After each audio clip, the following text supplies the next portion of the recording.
प्रिय मित्रों, आज जैसा कि मैंने अपने पिछले सेशन में कहा था कि मैं नार्सिसिज्म को बच्चों में किस तरह पहचाना जाए उसके बारे में हम चर्चा करेंगे, क्योंकि यह बहुत ही महत्वपूर्ण भी है। बच्चों में समय रहते अगर पता चल जाता है तो पेरेंट्स अपना व्यवहार सुधार करके और बच्चे की केयर करके और साइकोलॉजिस्ट से एडवाइस लेके उसके नार्सिसिज्म को मैनेज कर सकते हैं, उसकी संभावनाएं रहती हैं। यहाँ मैं जो लक्षण बताऊंगा, अगर उनमें से कोई 5 लक्षण आपको अपने बच्चे में दिखाई देते हैं तो आप उस पर ध्यान देना शुरू करें। उसको ममता, प्यार और जो संवेदना है उस सब का ध्यान रखें और उसे किसी तरह का भी कोई भी एक उपहास का पात्र न बनाएं। उस पर अपनी सारी ममता उड़ेल दें, उसकी प्रॉपर केयर करें। और अगर आपको लगता है तो साइकोलॉजिकल एडवाइस बच्चे को नहीं ले जा करके आप किसी साइकोलॉजिस्ट से एडवाइस ले सकते हैं उसके व्यवहार में। और अगर वो कहता है कि बच्चे को लेके आओ तो आप उससे जाके डिटेल में एग्जामिनेशन करवा के भी कि इसको किस तरह से उसका व्यवहार उससे व्यवहार करना है जिससे कि वह पूर्ण नार्सिसिस्ट होने से बच सकें। क्योंकि नार्सिसिज्म का आज तक जो एक सबसे बड़ा कारण समझा गया है वह है माता पिता द्वारा बच्चे का ठीक से रख रखाव न करना। बचपन में जिस वक्त उसको अत्यधिक ममता, प्यार, दुलार, केयर की आवश्यकता होती है और अगर माँ बाप उसको वो प्रोवाइड नहीं कर सकते, उसके कारण कई हो सकते हैं, आर्थिक कारणों से लेकर के पर्सनालिटी डिसऑर्डर्स पेरेंट्स में, या उनके आपस के डिफरेंसेस, या अलग अलग रहने के कारण, या डाइवोर्स की सिचुएशन में वो सारे बच्चे का पूरा ध्यान नहीं रख पाते और उसमें काफ़ी नार्सिसिस्टिक गुण आ जाते हैं। ये भी हो सकता है कि कोई एक पेरेंट्स उसमें नार्सिसिस्ट ट्रेट्स रखता हो और वो बच्चे में पास ऑन हो गए हों और फर्दर उनके दुर्व्यवहार से, पेरेंट्स के दुर्व्यवहार से, क्योंकि ऐसे पेरेंट्स अक्सर लड़ते रहते हैं और उनका परिवार ठीक से या उस प्रकार नहीं चलता जैसे एक नॉर्मल परिवार चलता है और इसलिए बच्चा नार्सिसिस्ट बन जाता है। तो सबसे पहले आपको अपने आप झांकना है। अगर आप में कोई ऐसी चीज़ दिखाई देती है जिससे संभावना है कि आपके बच्चे पे बुरा असर पड़े और नार्सिसिस्ट बनता जाए, एक तो उनको सुधारें, दूसरा बच्चे का प्यार, दुलार, ममता, हर जितना भी स्नेहशीलता, सब कुछ जितना भी है वो आप पूर्ण मात्रा में उसको देना शुरू करें, जिससे कि अगर उसमें ट्रेट्स आ भी रहे हैं तो वो एनवायरमेंटल फैक्टर्स के कारण दब जाए और वो नार्सिसिस्ट न बने। अब नार्सिसिस्ट बच्चों को पहचानते कैसे हैं? अक्सर 13-14 साल तक, टीन ईयर्स तक बड़ा मुश्किल होता है इनको पहचानना, लेकिन फिर भी अगर इनमें से कोई भी 4-5 आपको ऐसा दिखाई देते हैं कि सिम्टम्स या साइंस या प्रेजेंटेशंस बच्चे में हैं तो आप उसका विशेष ध्यान रखना शुरू कर सकते हैं।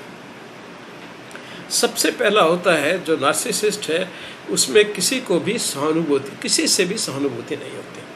किसी के चोट लग जाए, किसी बच्चे को नुकसान हो जाए, कुछ भी है, वो कभी भी अपनी सहानुभूति नहीं दिखाता और अपनी ज़रूरतों और चाहतों को, अपनी खुद की स्वयं की ज़रूरतों को भी वह समझ में नहीं पाता और न ही वो दूसरों की ज़रूरतें, आवश्यकताएं हैं, भावनाएं हैं, उनको नहीं समझ पाता। तो यानी भावनाएं और आवश्यकताएं अपनी और दूसरों की दोनों को समझने में वह समर्थ नहीं होता। इनके कार्यों के ये जो बच्चे हैं इन पे कोई भी कार्य आप नहीं छोड़ सकते, क्योंकि उनमें जिम्मेदारी का बहुत अभाव होता है।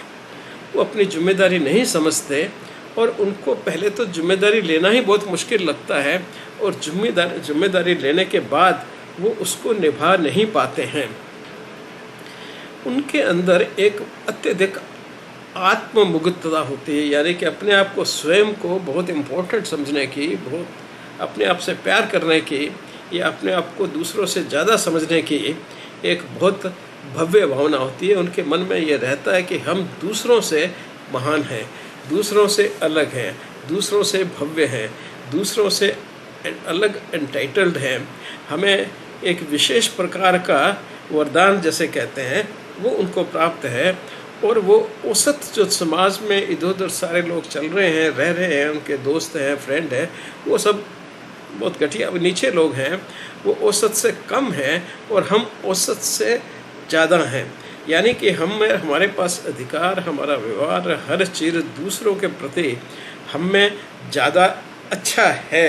यानी कि भव्यता का एक उनको एहसास हमेशा रहता है, जिसको हम एंटाइटलमेंट भी कह सकते हैं।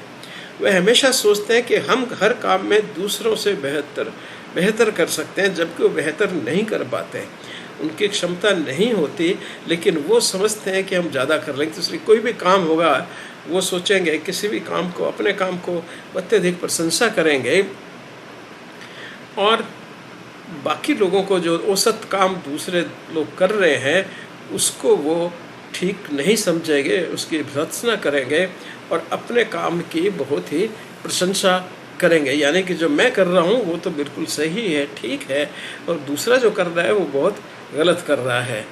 तो ये दूसरों से अपने आप को बेहतर समझने की भावना यह उन बच्चों में अत्यधिक होती है, जो खेलते समय, बातचीत करते समय, एक्सप्रेशंस करते समय या स्कूल में ये आसानी से उनमें नोट की जा सकती हैं। उनमें अपने आत्म महत्व, स्वयं को ज़्यादा इम्पोर्टेंस देने की भावना होती है, और वो सोचते हैं कि हमें कोई विशेष प्रकार की प्रतिभा नेचुरल रूप से हम में है जो दूसरे लोगों में नहीं है। तो यानी कि वो अपने आप को विशेष रूप से एक अत्यधिक अतिरंजित भावना, प्रतिभा की अतिरंजन भावना की नेचुरल रूप से हम बहुत मतलब प्रभावी हैं, प्रतिभाशाली हैं, यह उनको भाव अत्यधिक रहता है, जबकि प्रैक्टिकल में वो नहीं होते हैं। तो इस चीज़ को देखना पड़ता है कि प्रैक्टिकल वास्तव में वो है। कई बार एक व्यक्ति अगर बहुत अच्छा चित्रकार है बचपन में, तो हो सकता है वो उसको दिखा करके उसकी प्रशंसा करे, लेकिन यह व्यक्ति करने में उतना अच्छा नहीं है, लेकिन फिर भी एक गंदा सा चित्र बना के लाएगा, और अब वो चाहता है कि लोग उसका अप्रिसिएशन करें, क्योंकि ये मैंने बनाया है और मेरे में तो प्रतिभा अतिरंजित है, मेरे में तो बहुत ज़्यादा भगवान ने प्रतिभा भेजी है, तो इसकी सब लोगों को प्रशंसा करनी चाहिए, और वस्तुतः वो बहुत ही खराब पेंटिंग होगी। उनमें हमेशा ये रहता है कि हम तो कोई भी काम कर सकते हैं, पात्रता, यानी कि हम तो कुछ भी कर सकते हैं, लेकिन दूसरे नहीं कर सकते। वो हमें एक विशेष अधिकार है कि हमें तो कुछ भी कर सकता हूँ, लेकिन दूसरे व्यक्ति उसी चीज़ को नहीं कर सकते, और वो ये भी समझते हैं कि हमारे पास कुछ विशेषाधिकार हैं। सो उस विशेषाधिकार के अंतर्गत जो दूसरों के पास नहीं है, वो कोई भी जो विशेष उपचार या अनुपालन की उपेक्षा कर सकते हैं, कि यानी कहीं जहाँ भी वो हैं वो इतने महत्वपूर्ण है, ग्रैंडियोसिटी की भावना, कि वो इतने महत्वपूर्ण है कि कायदे कानून जो कुछ भी वहाँ पे है तो वो उनका उल्लंघन कर सकते हैं आसानी से, और उनका अनुपालन करने के लिए उनको आवश्यकता नहीं है, या वो आसानी से इनकी उपेक्षा कर सकते हैं, यानी को इनको नहीं मानने की उनकी एंटाइटलमेंट है। तो इस तरह की जो ग्रैंडियोसिटी का भाव है, यह भी उनके अंदर बच्चों में काफ़ी नज़र आता है। जब आप उनसे बात करेंगे, ये ग्रुप में खास करके ये चीज़ें जब बच्चे खेल रहे होते हैं या ग्रुप में होते हैं या व्यवहार कर रहे होते हैं परिवार, अपने पिता के साथ या माता के साथ, या कोई गलती करके आ रहे हैं तो आप उनको बताने की कोशिश करते हैं, तब ये बहुत आसानी से नज़र आते हैं। वो दूसरों का शोषण करना, दूसरे बच्चों को मीन्स तंग करना और उसको इग्नोर करना या उनको अपने साथ नहीं रखना। आपने कहा भी इसका ध्यान रखना, लेकिन वो ध्यान नहीं रखेगा उनका, वो उनसे जल्दी ही उनको अपने आप से दूर करना चाहता है, क्योंकि वो केवल उन लोगों से जुड़ना चाहते हैं जिनको वो श्रेष्ठ समझते हैं। तो वो उनको नेचुरल एक कैपेसिटी है, वो समझते हैं ऐसा। तो जिसको वो श्रेष्ठ समझते हैं, अच्छा समझते हैं, उसके साथ ही जुड़ेंगे। बाकी जो लोग हो सकता है वास्तव में बहुत अच्छे हों बच्चे, तो लेकिन उन बच्चों को वो अपने साथ नहीं रखेंगे, उनके साथ वो जुड़ना नहीं चाहेंगे। उनको रिश्ते बनाने में बहुत कठिनाई होती है और सहानुभूति की कमी के कारण वो दूसरे लोगों को महत्व दे ही नहीं पाते। इसलिए उनके जितने भी संबंध अपने दोस्तों से उनसे होते हैं वो बहुत सतही सुपरफिशियल होते हैं। उनको गहरे रिश्ते बनाने में अत्यधिक मीन्स क्योंकि छोटे बच्चे बचपन में आदमी बहुत गहरे रिश्ते बना लेते हैं लोगों के साथ में। ये एक बड़ी स्वाभाविक सी भावना होती है, अटैचमेंट उनमें बहुत ज़्यादा होता है, सहानुभूति बहुत अधिक होती है, तो किसी के साथ भी वो जुड़ जाते हैं। लेकिन नार्सिसिस्ट अगर ट्रेट बच्चे में है तो किसी से भी वो जुड़ेगा नहीं, किसी के साथ भी स्नेह या प्रेम नहीं दिखाएगा। वो अगर माँ से चिपटा है तो वहीं चिपटा रहेगा, वो दूसरे किसी भी व्यक्ति के पास में नहीं जा सकता, क्योंकि उसको रिश्ते बनाने में अत्यधिक परेशानी होती है। और वो सीमाएं जो हैं, जिसको हम सीमा कहते हैं कि एक व्यक्ति के साथ में व्यवहार की एक सीमा बांधनी चाहिए, वह भी बांधने में असमर्थ होते हैं। और वह या किसी के साथ में बिल्कुल नहीं अपना व्यवहार बनाएंगे, या फिर किसी के साथ में बिना किसी कारण के ही बहुत ही ज़्यादा क्लोज भावनाएं दिखाना शुरू करेंगे। उनके अंदर कोई एक सीमा की जो भावना होती है वो नहीं होती है। जैसे मान लीजिए पेरेंट्स बैठे हैं या कोई गेस्ट बैठे हैं, उनके सामने कैसे जाना है। एक साधारण बच्चा थोड़ा शर्माएगा, पूछेगा या साइड में बैठेगा, लेकिन इस बच्चे को कोई सीमा, उसके लिए कोई सीमाएं नहीं है। वो कुछ भी जाके बोल सकता है, कर सकता है, जो उसकी मनमानी उस वक्त आ रही है उस तरह से उनके सामने बिहेव करेगा। माँ बाप के डांटने के बाद भी उसको कोई फ़र्क नहीं पड़ता और वो बच्चा जो है बिल्कुल उच्छृंखलता पे उतर आएगा। ना अगर माता पिता अहंकारी हैं तो अपने बच्चे को अपना एक एक्सटेंशन समझते हैं। तो इसलिए एक बड़ी, अगर पेरेंट्स में से कोई भी एक आधा नार्सिसिस्ट है तो ये सिचुएशन बड़ी विचित्र हो जाती है, बड़ी क्लिष्ट सी हो जाती है। क्यों कि वो अपने बच्चे को भी अपना एक एक्सटेंशन मान के चलते हैं। वो उसको सेपरेट नहीं, वही चीज़ें एक्सपेक्ट करना चाहते हैं जो वो खुद एक्सपेक्ट कर रहे हैं, और वही अपने बच्चे को सिखाना भी चाहते हैं। समझते भी हैं कि वही सब चीज़ें अपने उसके बच्चे में भी है, तो बच्चे को अपना एक एक्सटेंशन मान करके चलते हैं। तो इसलिए ऐसे बच्चों को खास करके ट्रीट करना या उनको नॉर्मल लाइफ में लाना अत्यधिक। और अगर ऐसा पता चल जाए और दोनों पेरेंट्स में से एक नॉर्मल है, एक में थोड़े ट्रेट है, तो उस बच्चे को उस पेरेंट से, ट्रेट वाले बच्चे को, ट्रेट वाला पेरेंट है उससे उसको थोड़ा दूर रखना पड़ेगा और दूसरे नॉर्मल पेरेंट्स को उसकी स्पेशल केयर करनी पड़ेगी, जिससे कि ये नार्सिसिस्टिक सिम्टम्स उसमें ज़्यादा प्रभावी न हो पाएँ। इसके अलावा कुछ सिम्टम्स और हैं, या इन्हीं सिम्टम्स को हम एक संक्षिप्त में आपको दिखाते हैं कि किस तरह से, बताता हूँ मैं कि किस तरह से ये संक्षेप में इनको समझा जा सकता है। तो इनको आप ये कर सकते हैं, ये आत्ममुग्धता या नार्सिसिस्ट व्यवहार का ये है। जबकि नंबर 1, जब वो किससे बात करते हैं तो बातचीत पे उनका एकाधिकार होता है। अपनी सफलताओं को वो बड़ा बढ़ा चढ़ा के बताएंगे। अगर उसने गेम में कुछ अच्छा किया है, उस दिन कुछ छोटा मोटा मेडल भी मिल गया है, तो उसको बहुत विस्तार से उसको बताएगा और दूसरों को नहीं बोलने देगा। वो दूसरों को नहीं चाहेगा कि वो उसकी बात, जब वो बात कर रहा है तो उसे बोले। तो बातचीत करते वक्त एकाधिकार, दूसरों की उपलब्धियों को या उनको कम करना, जैसे मान लीजिए हो सकता है उसका दूसरा साथी भी है कोई, या उसका मित्र है, या पड़ोस में कोई बच्चा है जो उसी स्कूलों में पढ़ रहा है और जहाँ पे वो कंपटीशन हुआ है उसने भी किया और उसने बेहतर किया है, तो वो उसको कभी नहीं बताएगा कि बेहतर किया, वो हमेशा दिखाएगा कि उसने उससे बेकार किया है, यानी कि सबसे बेस्ट तो उसी ने किया है और बाकी सब ने उससे कम किया है। तो ये एक अत्यधिक उसकी भावना होती है।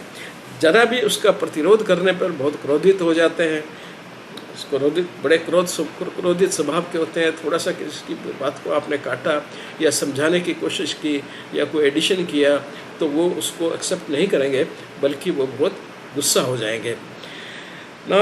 जो दूसरे पदाधिकारी वगैरह स्कूल में है, कहीं भी है, उनके अगेंस्ट में हमेशा वो नकारात्मक विचार रखेंगे और अगर सब कहीं मौका मिलता है तो वो धक्का मुक्की भी कर लेंगे।